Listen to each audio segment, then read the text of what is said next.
Oh, goodness gracious.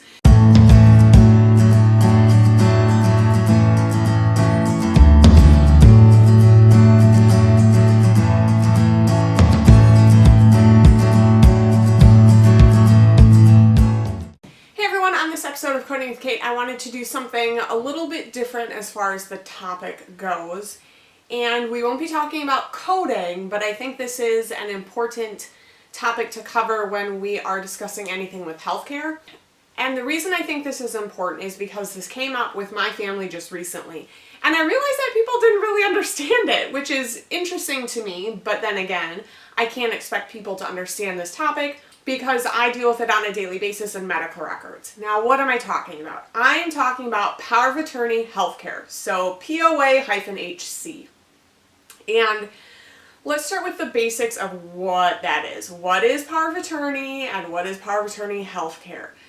So power of attorney is essentially an umbrella term that talks about, I believe, two mainly specific advanced directives or documents that detail and list in as much detail as you possibly can your wants and wishes if you are unable to communicate those to whomever or once you do pass away.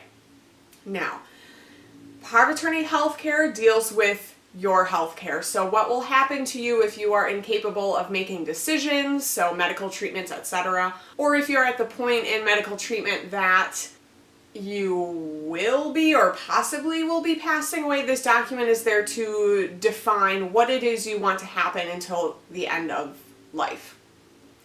So this will cover a wide variety of things, but the main big ones that you'll see is the use of a feeding tube, life support, if you are in a coma or unable to communicate, etc.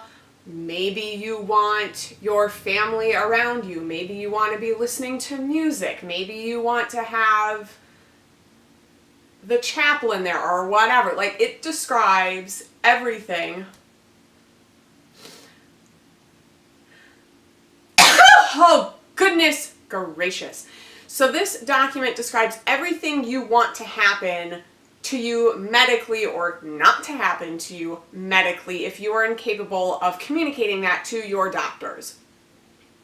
So this document is so important to have because if you get into a car accident or you fall very ill and are in a coma or in an altered mental state and you aren't able to communicate what your wants and needs are or unable to understand the consequences or outcomes of medical treatments, etc., this document is there to outline what you want to happen to you while you're in the hospital or are being cared for.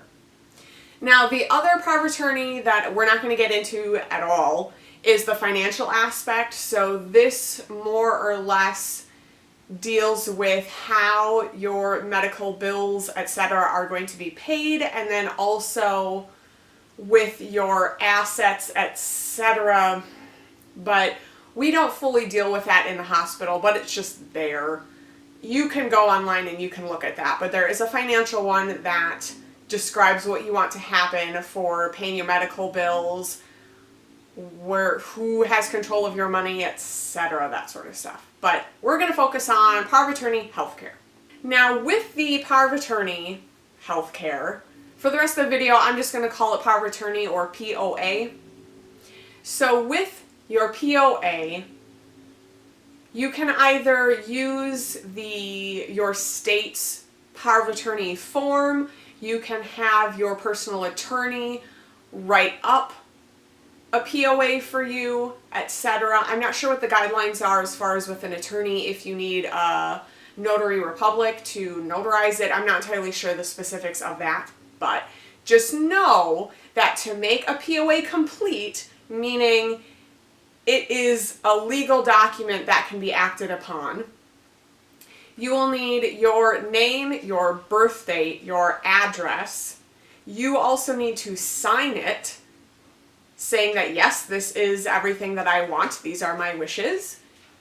You also need 2 or 3 even healthcare agents, so those are the people that will be ensuring this document is followed if you are unable to make those decisions. And then you also need 2 witnesses signing it saying, yes, you are of sound mind and body when this document was written up and signed. Everything in here is legitimate. And usually the 2 witnesses are of no relation to you.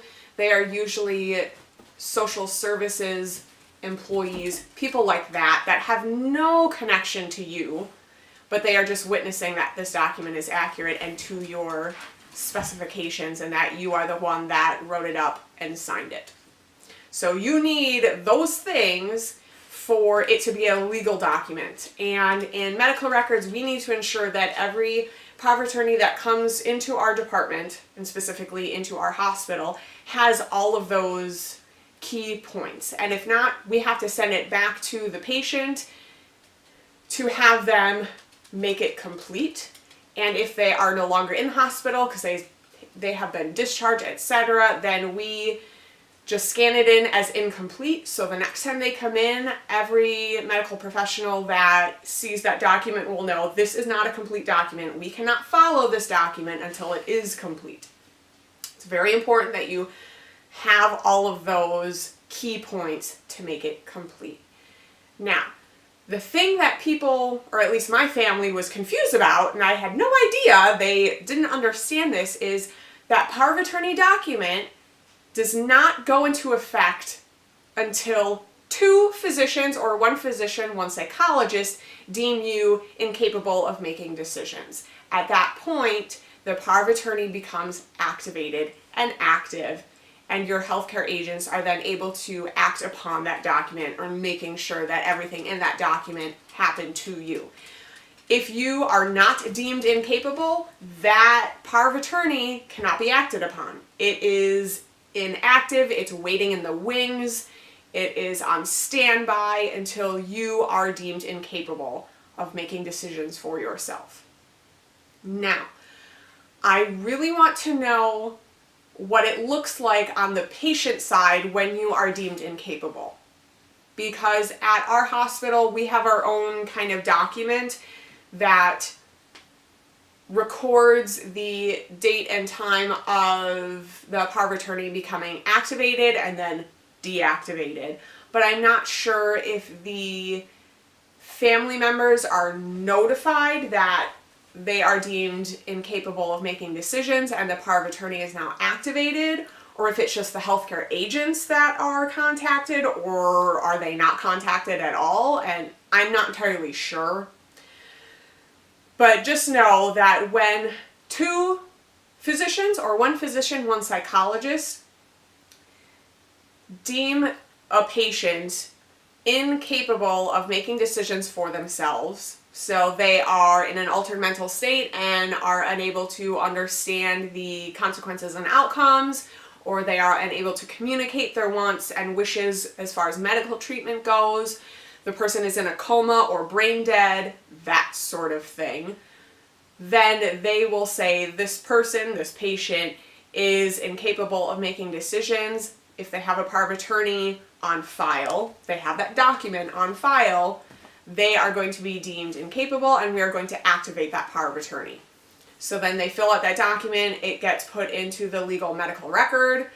So then any medical professional that is going to be giving or hoping to give treatment to this patient, they need to look at that power of attorney and also contact the healthcare agents to ensure that they are following that document correctly and they are abiding by the patient's wishes.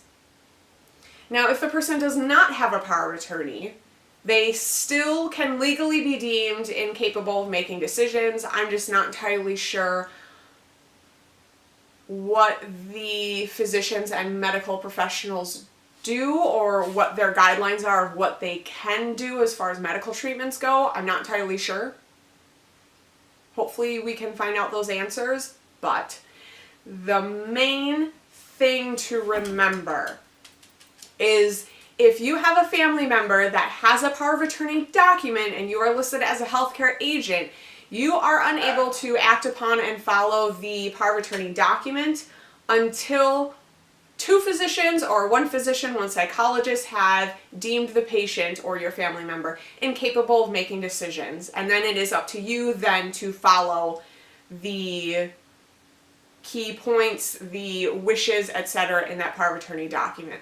Until that happens, so if your family member is fully capable of making decisions, etc., it is not your responsibility to ensure that that power of attorney document is being followed, because that patient, the person who you are the healthcare agent for, can make decisions on their own. So that power of attorney document is not active. It is deactivated. It is not in play yet. It only goes into play when the author of that document or the patient connected to that document becomes incapable of making decisions for themselves. At that point, then you can follow the power of attorney and make those medical decisions for that person. I know that's a lot of repetition, but I'm hoping that if I describe these things in slightly different ways, that it will make sense to a wide variety of people. My family had a little bit of trouble understanding that. They thought, since they were the power of attorney for my grandmother, that at any point they could make medical decisions, but it wasn't until the 2 physicians or 1 physician, 1 psychologist deemed my grandmother incapable of making decisions. At that point, then the family members listed as healthcare agents could then actually make medical decisions for my grandmother. They had no idea there was that extra step of the activation of power of attorney. They had no idea what that meant.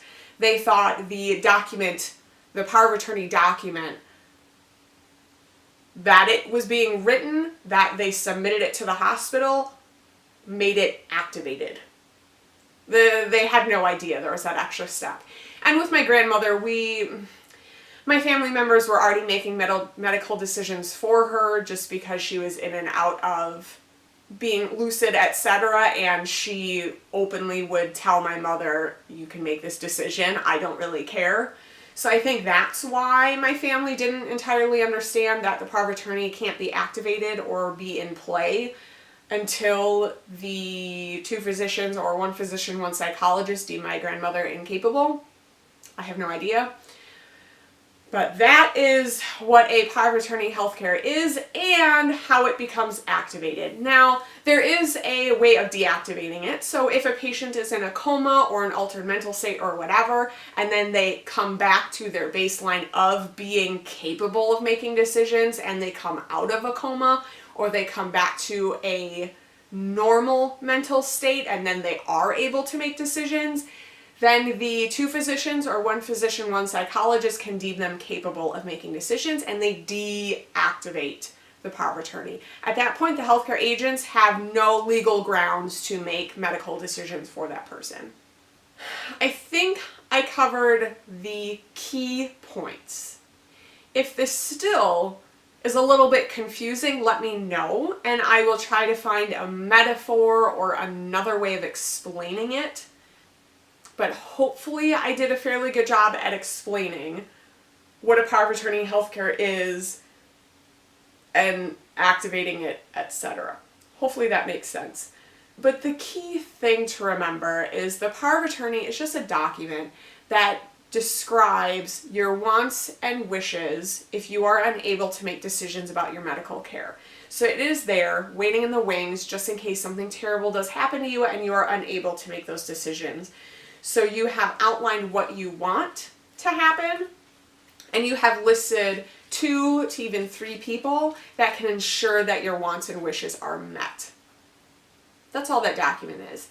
And when those healthcare agents come into play is only when the physicians and physician psychologists deem you incapable of making those decisions, because you as a patient will have no idea you're incapable of making decisions. It won't be apparent to you because you will have already gone into a state of not being aware of what's around you. So it's up to the medical professionals to deem you incapable, and at that point, then they will activate that power of attorney document. And then it's the healthcare agents at that point that can legally make medical decisions for you. Alright, I think that's enough talking. So if you have not done so already, subscribe to this channel so you can get notifications and all the videos that I post so you're always in the know. Comment below if you have any questions. Hopefully I can answer them. But I would suggest talking with more legal people that deal with healthcare legal documents, and they can describe in depth a lot more what these documents mean. And also like this video if you like the topic, and hopefully it was helpful. I'll see y'all later. Bye!